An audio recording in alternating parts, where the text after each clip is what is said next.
Hi, my name is Tinuke. My pronouns are she, her, and I am the co-founder of the 5 Times More campaign. Hi, I'm Clo. My pronouns are she, her, and I'm the co-founder of the 5 Times More campaign with Tinuke. In today's session, we will be talking about the 6 recommended steps we offer women and birthing people. Before we get started, I would like to give a trigger warning. We will be sharing some statistics that you may find very triggering and alarming. So please, if you need to step away, pause, do so and come back when you're ready. And just to add to that, if you are currently pregnant or a black birthing person or a black woman, we do want you to know that it is still relatively safe to give birth in the UK. So the Embrace report of 2019 stated that Black women are indeed 5 times more likely to die during pregnancy, childbirth, and the 6-week postpartum period after. Now, those statistics are alarming, and unfortunately, it's not new. This is something that has been going on for a very long time now.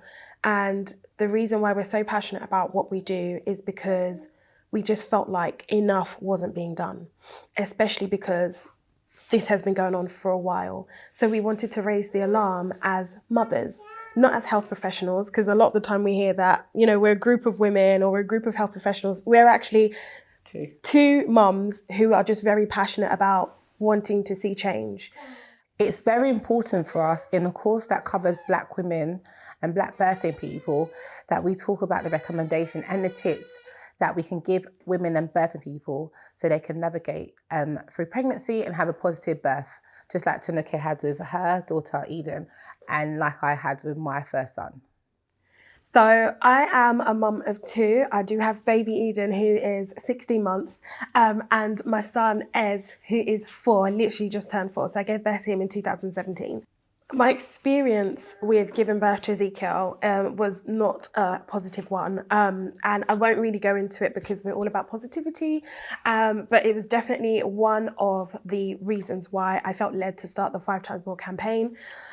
So with the fact that I had not a great experience and I was listening to other Black mums basically telling me the same experiences, that they felt like they weren't listened to, that their pain wasn't taken seriously, and other further complications were happening through another company that I run called Mums and Tea, which is basically a social network for mums to get together when they're pregnant, after they've had the baby, because I felt like there was not enough out there. Every time I was going to the play centres and the children's centres and stay and plays, I felt like I was literally the only young Black mum there. So I'd literally set Mums and Tea up as a way to connect with other Black mums. So through that and listening to the other Black mum stories, I found that this was definitely a recurring theme. And I wasn't too happy with that. So when the Embrace statistics came up at the time, so 2018, about a year after I'd given birth, the statistics were shocking. They were shocking, but I wasn't entirely surprised because hearing that Black women were 5 times more likely to die as opposed to white women,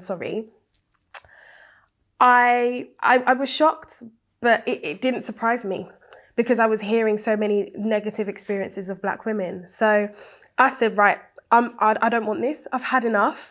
I wanted to join forces with someone who is very clued up about the whole birthing experience and who supports Black women in that way, to see if there was something that we could do. So 5 Times More is about changing and highlighting these statistics, because I feel like in the past couple of years, it's become a lot more well-known than it was when we first started, but there are still so many people that don't know about it. So I think the first and foremost is awareness raising. Yep.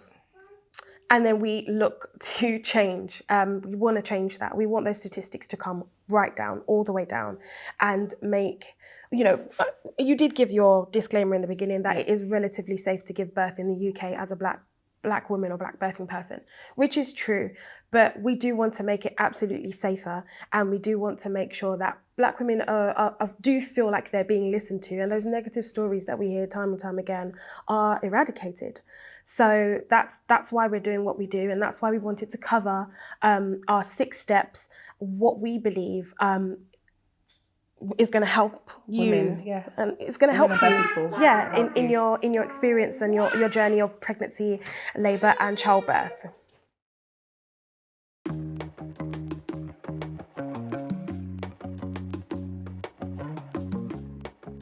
So in this section, me and Tinuke will be talking about the 6 steps. So we came up with 6 steps that we wanted to offer birthing people and birthing Black mothers to help them through giving birth in the UK. We wanted to support them and just to reassure them that, you know, they can give birth in the UK and have a positive birth experience, just like me and Tinuke had with my first son, like I said before, and Tinuke had with Eden.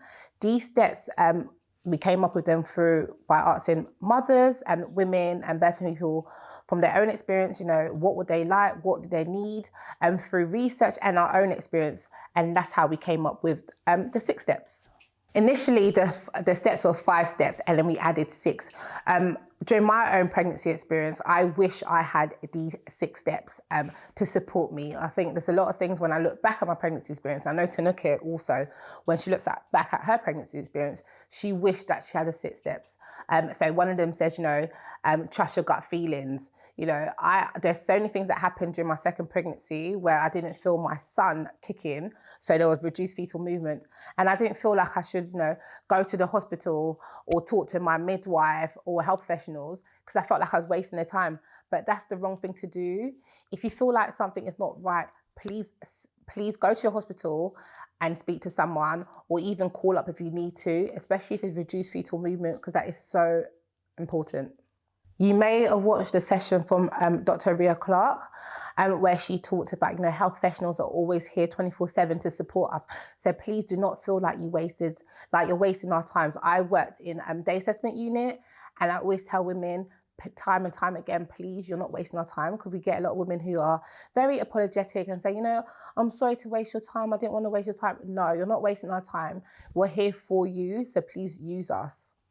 The 6 steps that we'll be discussing today are: speak up, find an advocate, seek a second opinion. Trust your gut feeling, do your research, and document everything.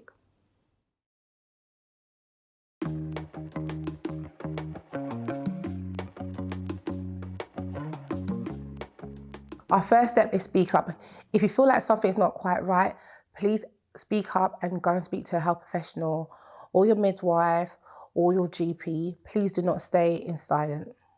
I think it's also important to note that with speaking up, it might feel like, you know, like you said before, like you might be bothering someone, or actually like you're not being listened to. But I think it is important, first and foremost, to speak up, because if you feel like something isn't right and you're not saying anything, no one's going to know. Yeah. So I believe, you know, in the first instance, it is to speak up, because we've heard so many stories of women that are in pain and they've kind of let that silence them because of the negative stereotyping, or, you know, just not wanting to be that loud, overbearing or aggressive Black woman. So they just are afraid to speak up. So that's why we've made that the first one. We've made that the first step. Please don't hold back. Yeah. You're allowed to speak up. Yeah, you are allowed to speak up. So that's why we've put that there. From my birthing experience, I wish I spoke up. So many things happened that I didn't speak up. I didn't feel encouraged or empowered to speak up. I felt like if I spoke up, I would come across like the, you know, aggressive Black girl, or the young Black girl who doesn't know what she's doing, so why is she pregnant? So I held back a lot of stuff, and looking back now, I wish I did say something. We have to thank God that I do have 2 beautiful kids, but it could have gone a different way. And in my experience, especially with Ezekiel, I did actually speak up. I said, hey, look, I feel like I'm in labour. So a little bit of a background, like I said, I won't go into, you know, the nitty gritty, but I had late diagnosed preeclampsia and I was induced. And when the contraction started, obviously it's my first pregnancy, I didn't quite know that I was in labour. I just felt quite a lot of pain in my tummy. So I did speak up to the midwife, and she shut me down, and she made me feel like, no, you can't possibly be in labour, because she told me, at least it'll take at least 24 hours for the hormones to kick in. So it was almost like a form of gaslighting. I did speak up, but she made me feel like, you can't possibly be in labour. She made me feel like, oh, if you're making this much noise now. Kind of belittle you as well. Yeah. So in the first instance, speaking up is really important, and we do encourage you to speak up, and that's why it's our first step. But for the other instances where that doesn't work, we do have some other steps.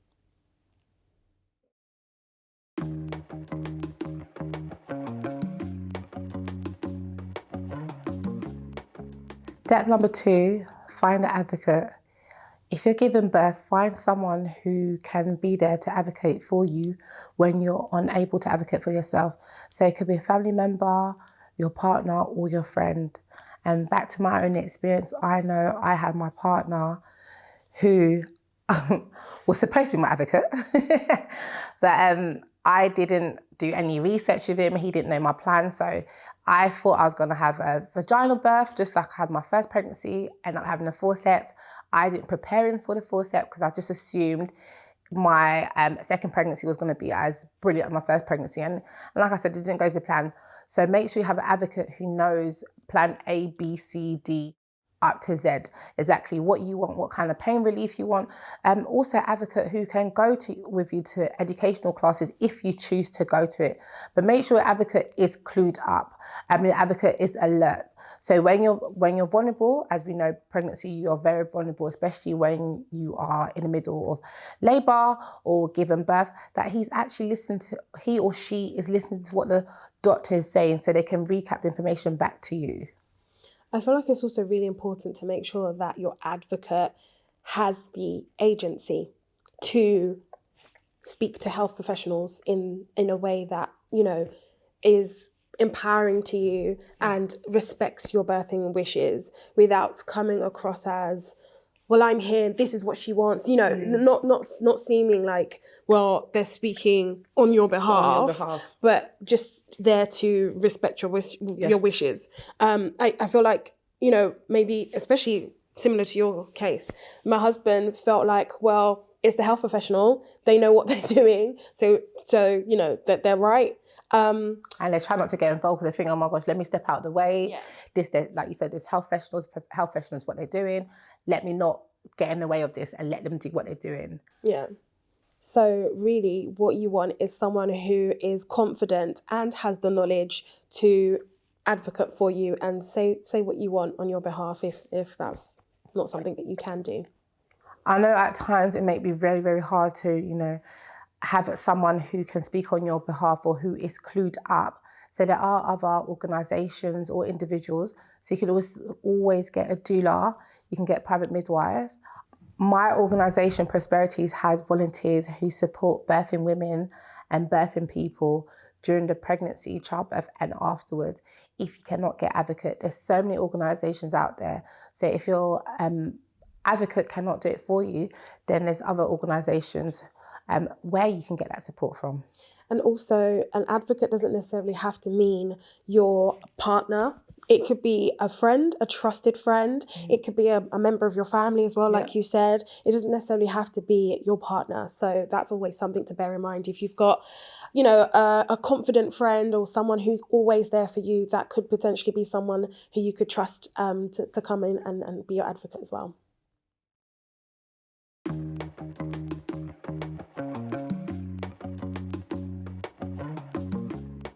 Step 3, seek a second opinion.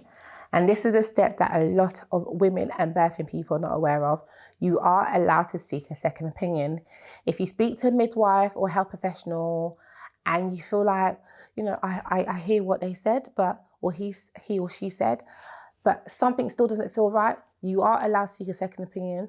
You are allowed to ask for the midwife in charge or the matron or anybody else. Don't feel afraid to ask for a second opinion. I know at times we feel like, they went to school, they studied for this, they know what's right, but your body, you are allowed to seek a second opinion. It's actually your legal right, Yeah. and not a lot of people know that. You are allowed to say, well, I'd like to get a second opinion from another doctor or another midwife or somebody else who's on duty. And if you feel like, well, actually, I don't feel like you're quite listening to me, I'm telling you what's going on, you're not quite listening to me or not quite giving me the care that I'm looking for or the treatment I'm looking for, you can request for somebody else. And you're allowed to do that. Not a lot of people know that, especially whenever we speak. You can. And it's your legal right, so do it.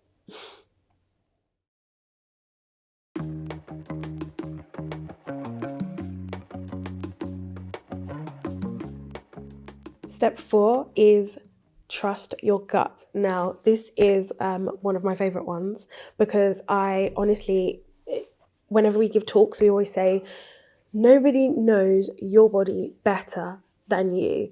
And trusting your gut is actually almost always right. So if you feel like you have a headache or a twinge in your belly, or you've got reduced fetal movements, anything like that, you trusting your gut because you know your body better than anybody else is so important. And this one goes hand in hand with speaking up. Trusting your gut, knowing that you know your body better than anyone else, and speaking up is so important and can honestly make the difference in the kind of experience that you have. So I think that one is pretty self-explanatory. Yeah. Trust your gut because you're almost always right. Yeah, you know your body better than anybody else, so definitely trust your gut. And don't feel afraid, like you said, to speak up about it.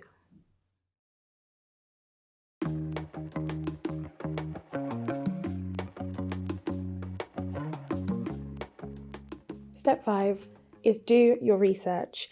Do your research on your pregnancy, labour, childbirth, and what to expect. I think it's so, so important. We really advise women and birthing people to go to trusted websites, such as patient.info, nice.org, and the NHS website as well. It's important to know what to expect at each stage, and also about vaginal delivery, C-section, everything. So you're as clued up as possible because we all know, we have our birthing plans, but sometimes our babies have a completely different way that they want to come into the world, and that's fine. But I think it's just, again, part of the feeling confident, having the agency and knowing what's going to happen that can add to, how your experience is. So being clued up and doing your research via trusted websites is so, so important. Yes, trusted websites. Trusted websites, Google, yes. Trusted websites. Not Dr. Google. And you know what, actually, it's okay to have, experience and speak to your friends and your colleagues and people in your family. And it's okay to do that, but just be careful of the negative experiences that they may have. So that's why we're saying trusted website. Yeah, a trusted website. Even things that people have shared with you, still do your research because not all pregnancy is the same. So you need to make sure you're clued up just in case yours doesn't go as well or as planned, or just like your friend's pregnancy went. Always do your own research and make sure you know where you stand, you know what you want. Just in case you weren't aware, we do actually have a partnership with the Positive Birth Company to offer 100 Black women every month free access to their digital hypnobirthing course. For more information on this, you can go to our website, www.5timesmore, so that's 5xmore.com. And we also have a section that says resources, where we have a lot of other free resources about your maternity rights and maternity care, and where to go if you need any support.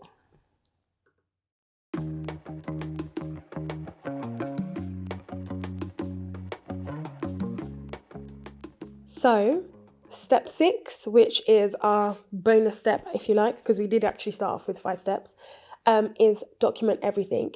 Document. Everything. Everything. Absolutely everything. So one thing that we did really want to drive home is to make sure that if you're a woman or a birthing person, you are writing down your notes accurately and thoroughly to make sure that if anything does happen, they're all there for reference. We know that some trusts are digital, and so that may mean that they may not have as easy access to their documents and their records as if it was paper. Yeah, exactly. So what we ask is to, number one, make sure that you're looking for anything that the doctor has said, any pain medication you have been given, any or even refused, any treatment you've been given, or everything, absolutely everything that has been written down, has been said, needs to be written down, and that you understand it as well. Right. So it's always good to, after every meeting, just go back over your notes and make sure that what is there is actually what has happened and is correct. Yeah, just to make sure that it really correlates. So what the doctor has told you or the midwife has told you correlates with what's been written. And also, like you said, it's good for you to go back and read, because I know sometimes it may be very overwhelming. So to just go back and to read the notes and to give it to your advocate or, your partner or a family member, so they can read as well. And if you've got any concern, you can always go back. But at the same time, if anything was to happen to you and you've got your notes with you and you're going to a different hospital or you're going to a GP, they can also read about your treatments or your medication. So it's also there to help you. And also, I think one thing that we have recently kind of started saying to people is to make sure, well, if you have been refused any treatment or medicine, ask for that in writing. Yep. Make sure that is down somewhere in your notes, in case you ever need to refer back to it later. And why also, because we also need to know why was you refused. And if, like you said before, if you were given any prescription or medication, why was you given that prescription or that medication is also important. So not just about, what's been refused, but what you've been given as well. We also ask that women and birthing people do keep a set of their own notes for their own records. Again, because some of the trusts are digital, it's handy to have your own set of written notes available as and when so you can refer back to them at any point in time yourself. And please do not feel afraid to ask the health professional to write in your notes. So what I will advise you is when you leave or just before you leave, go through your notes and check that everything's been written down. Do not be afraid to say, excuse me, you spoke about, just say, reduced movements, but you didn't write nothing, or like your experience, there was no blood pressure on there and you had preeclampsia. If her blood pressure was on her documentation or her urine samples on her documentation, they would have caught your preeclampsia earlier, but when we went through your records, there was nothing written down. So before you leave, please go back, read, be like, okay, this sounds great, this sounds correct, I can go now.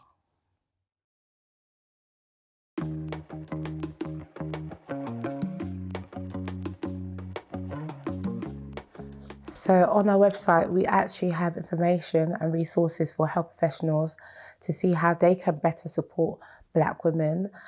This is not just a Black women issue, this is an everyone issue. It's the system that needs to change, and we can only change it together. So with Black women following our recommended steps, and Black birthing people following our recommended steps, and health professionals going on our website to see the 5 recommended steps that we have for them, this can give women and birth people a better chance of having a positive birth experience.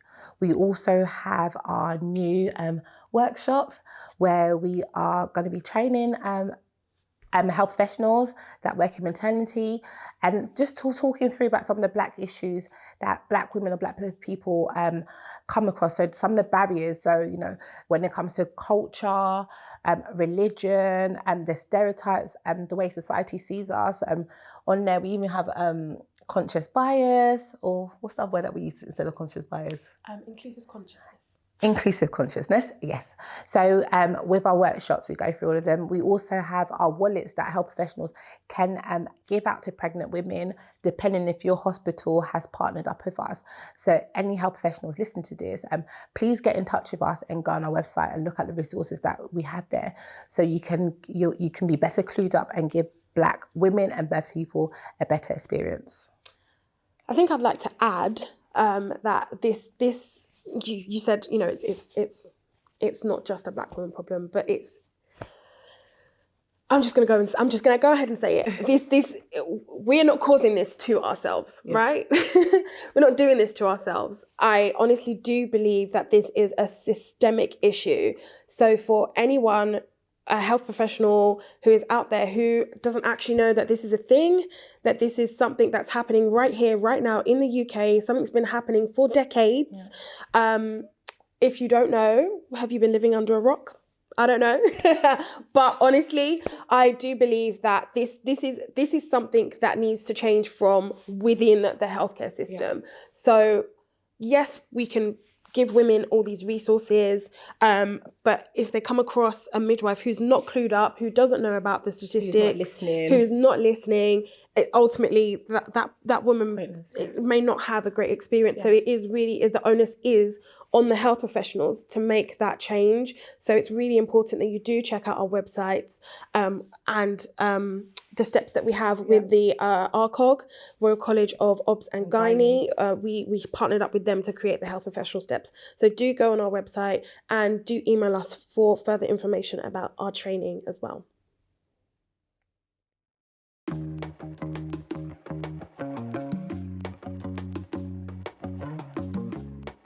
Hi, my name is Tinuke. My pronouns are she, her, and I am the co-founder of the 5 Times More campaign. Hi, I'm Clo. My pronouns are she, her, and I'm the co-founder of the 5 Times More campaign with Tinuke. And this section will be talking about our top tips for navigating the pregnancy system and pregnancy system? Yeah. Pregnancy system. Maternity system. Maternity system as a Black woman and birthing person. So we'd like to let you know you are not alone. You're not going through this pregnancy alone. If you go on our 5 Times More website, we have so many resources for you. Tinuke runs Mums and Tea, and she has a big network of Black mums. There's a whole heap of Black mums on there, okay? And they do events as well. She's got her own app as well where you talk to each other. We're online at the moment, yeah. We're all online. So you're not alone. There's so many mums out there who are pregnant and they join Mums and Tea. So I run Prosperities where I have volunteers supporting pregnant women and pregnant birthing people. And it's all free. So you're not alone. If you need any support, there's so many organisations out here who are happy to help you. And like I said previously, our website is here where you can find different types of resources. So I think the next tip definitely is to protect your peace and protect your energy. It's a really fine line when you're pregnant between wanting to know exactly what's going on, what the statistics are, and letting that scare you and letting that worry you. So protect your energy, protect your peace, protect what's coming in, the news you're listening to, who's around you, the stories you're hearing, and even if you need to take social media breaks, if things are on there and they're triggering you, whatever it is, you need to protect your peace at this time, because it's such a beautiful and sometimes vulnerable moment in your life. I think it's one of the most vulnerable times in your life. You are with child. So everything that you're consuming will have some form of effect on that child. So you just have to be very mindful of what you're consuming. Just be very mindful of what you're reading and what you're allowing yourself to consume, like you just said. Pregnancy is vulnerable, and right now there's so many things out there that are very triggering. And very scary. Imagine being pregnant, hearing these sort of statistics. It is very scary. So please, if you have to sign off social media, don't listen to the news no more. You have the right to do that. You don't owe no one an explanation for why you're not on social media no more. Just protect yourself. In addition to that, look after yourself. Self-care is all about you. Self-care. All about you. Protect your peace, protect yourself, and look after you. So if you've got to drink water, go for a walk, do a little dance, listen to audiobook, make sure you're putting yourself first. If you feel like it's being selfish, then yeah, you're being selfish. Make sure it's all about you, because you have to protect yourself during this vulnerable period. I love that doing a dance one, actually. I remember just such a crazy time when I was pregnant with Eden during the pandemic. I literally, as things got really serious, I was heavily pregnant. So I took up dancing in my living room to music that I love to just make me happy and just get me out a little bit more, because I was just stuck on the sofa watching the news, becoming so depressed and worried and anxious.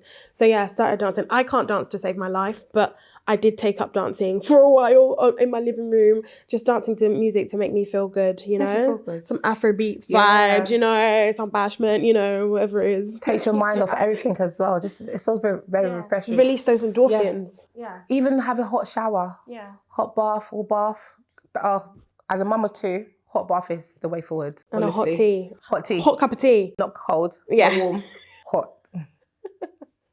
Our next tip is to get your information from reliable sources, such as patient.info, nice.org, and the NHS website as well.